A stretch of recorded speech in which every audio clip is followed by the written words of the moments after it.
तो पटेल एक झूठा और मनगढ़ंत आइकन है, जिसके लिए झूठ गढ़ दिए गए हैं, हमारे सामने झूठ फैलाए गए हैं, हमारे को झूठ बताया गया है।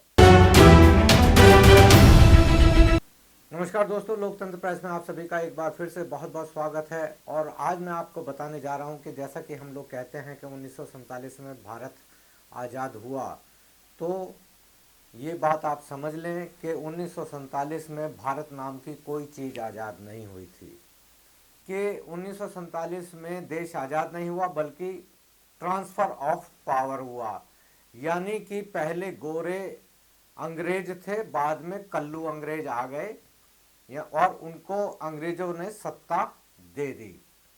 इसमें दूसरी बात यह है कि हमें बताया जाता है, इतिहास की किताबों में बताया जाता है कि ये हमें आज़ादी, भारत को आज़ादी गांधी और नेहरू ने मिलकर दिलाई। ऐसा वैसा कुछ भी नहीं हुआ, क्योंकि जो अंग्रेज़ों ने भारत को आज़ादी दी, यानी ट्रांसफ़र ऑफ पावर जो हुआ, वो सिर्फ इसलिए हुआ कि दूसरे विश्व युद्ध में इंग्लैंड की स्थिति बहुत ख़राब हो गई थी और वो इसको संभाल नहीं सकते थे, तो उन्होंने बेहतर समझा कि इसको आज़ाद कर दिया जाए और उसके लिए एक प्लान बनाया गया।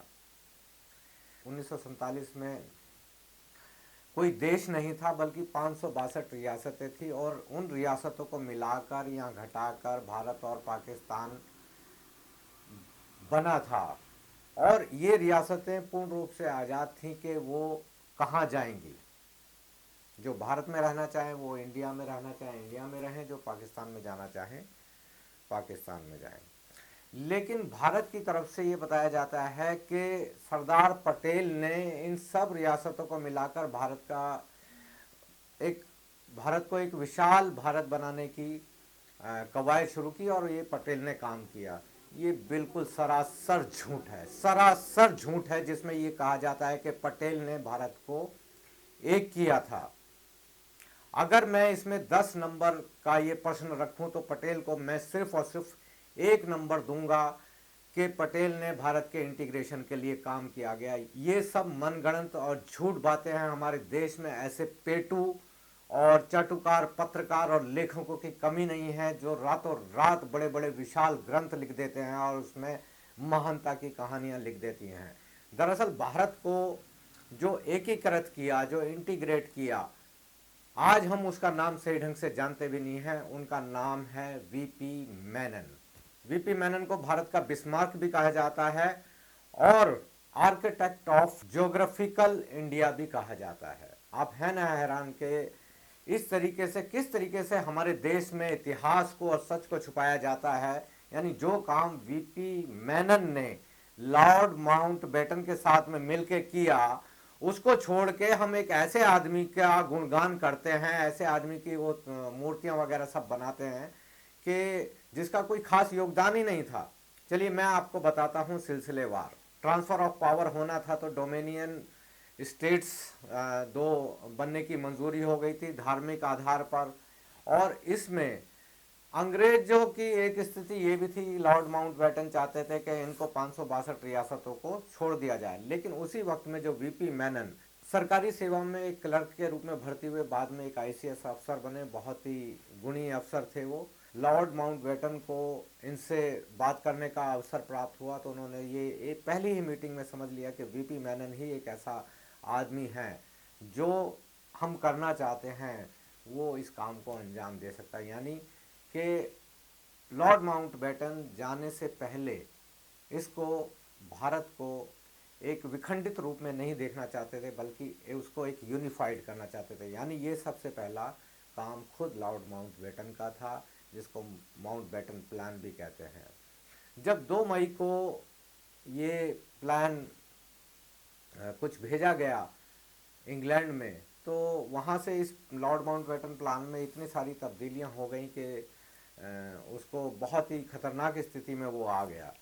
तो इसके बाद में वीपी मेनन को लॉर्ड माउंटबेटन ने कहा कि आप इसके बाद में इसके लिए एक प्लान बनाइए कि भाई किस तरीके से हम इसको ट्रांसफ़र ऑफ पावर कर सकते हैं। तो वीपी मेनन का साफ साफ कहना था लॉर्ड माउंटबेटन से कि अगर हमने इनको ऐसे ही छोड़ा, तो हमारे देश में एक बार फिर से अराजकता आ जाएगी और फिर छोटे छोटे राज्य आपस में वो अपनी मनमानी करने लगेंगे, और ये हमारे देश के लिए एक बहुत बड़ी दुखद बात होगी। तो इसकी जिम्मेवारी खुद वीपी मेनन ने ली, और उसको उन्होंने गवर्नमेंट ऑफ इंडिया एक्ट 1935 को ध्यान में रखते हुए एक माउंटबेटन प्लान बनाया जो भारत को यूनिफाइड करता है।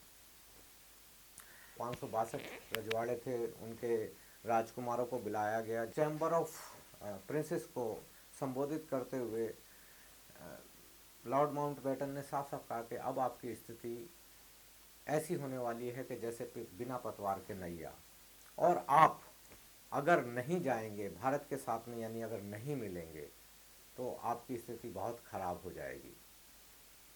यानी भारत को एकीकृत करने का जो सबसे पहला काम था, लॉर्ड माउंटबेटन ने किया था वीपी मेनन की सलाह पर।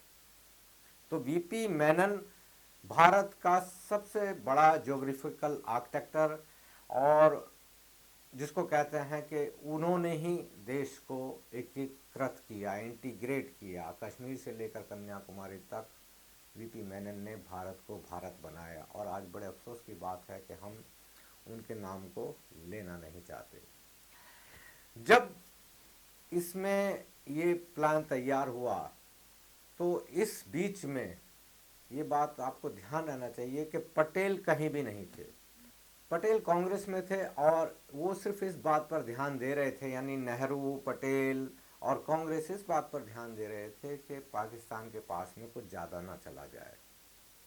बाकी उनका इस तरीके का कोई मकसद नहीं था कि वो किसी एक इंटीग्रेशन की तरफ काम कर रहे हैं। हालांकि वीपी मेनन की योग्यता के बारे में सबको मालूम था। भारत के 565 छोटे छोटे रजवाड़ों के सामने इतिहास सामने था कि किस तरीके से छोटे छोटे राज्यों में बटे होने के कारण ये लोग अंग्रेजों के गुलाम हो गए। तो इसीलिए इन्होंने भारत में रहना स्वीकार किया, और यही कारण जब लॉर्ड माउंटबेटन अपनी किताब लिखते हैं, Lord Mountbatten and partition of India, वही कहते हैं अपनी किताब में कि ये काम वीपी मेनन ने तो किया, लेकिन मेरी सलाह पर किया। वो अपने आप को थोड़ा सा बड़ा बताकर करना चाहते हैं। वीपी मेनन ने भी अपनी किताब इंटीग्रेशन ऑफ इंडिया में ये साफ साफ बताया कि किस तरीके से उनके सामने परेशानियां थी। उन्होंने सारी एक एक रियासतों की एक कहानियां लिखी हैं। उन्होंने ये भी बताया कि किस तरीके से जोधपुर के महाराज ने उन पर पिस्तौल तान दी थी और वो उसको गोली मारने वाले थे। उन्होंने ये भी बताया कि किस तरीके से भोपाल नरेश, जो कि भारत में मिलना ही नहीं चाहते थे, उन्होंने ये भी बताया है अपनी इस किताब में कि जब वो कश्मीर के राजा से बात करके आए, तो उन्होंने अपने सचिव को कहा कि मैं सोने जा रहा हूँ, मुझे कोई उठाए नहीं। अगर मेनन हाँ करते हैं भारत में कश्मीर के विलय की, तो ठीक है, फिर वहाँ की सेना, भारत की सेना आ जाएगी और इनको कबायलियों को खदेड़ देगी। और अगर वो ना करते हैं तो मुझे सुबह होने से पहले गोली मार देना। ये सारी बातें वीपी मेनन ने अपनी किताब में लिखी हैं कि कुछ स्टेट्स थे भारत में, जैसे जूनागढ़ था, हैदराबाद था, ट्रावणकोर था, ये जो लोग हो नहीं रहे थे, भारत में मिल नहीं रहे थे, तो इनको फिर छल बल के साथ में और डंडे के जोर पर भारत में मिलाया गया। हजारों लोगों की जानें गई। वीपी मेनन के बारे में जैसा कि पटेल भी जानते थे, सब इनको मालूम था कि वीपी मेनन का रोल क्या है।